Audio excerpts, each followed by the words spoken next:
Pak Guru, kenapa bayi manusia tidak bisa apa-apa?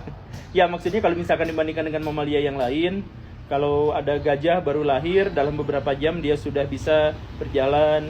Ada bayi merusa atau kuda beberapa jam sudah bisa berlari dan sebagainya. Kenapa manusia tidak bisa seperti itu?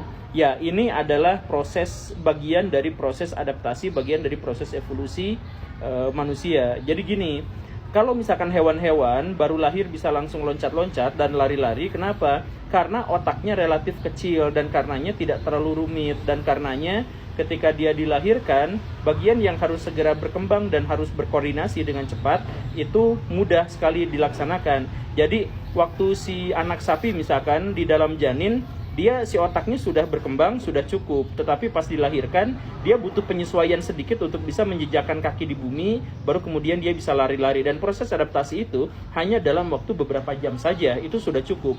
Tapi kalau misalkan manusia, otaknya sangat-sangat besar. Ini juga salah satu alasan kenapa manusia dilahirkan dengan sangat-sangat kesulitan, karena otaknya, kepalanya itu sangat besar. Karena otak dan kepalanya sangat besar, untuk menciptakan koordinasi, untuk menciptakan apa, butuh waktu yang sangat lama. Biasanya otak benar-benar matang itu sampai usia 7 tahun. Sebelum itu berarti belum matang.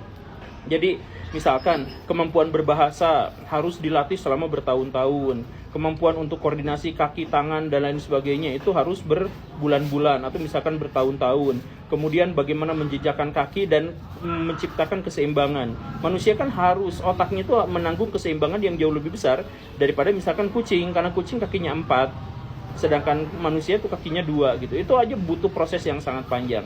Nah, inilah yang menyebabkan bayi manusia itu tidak bisa apa-apa, karena pertumbuhan otaknya butuh diakomodasi dalam waktu yang lebih lama. Begitu.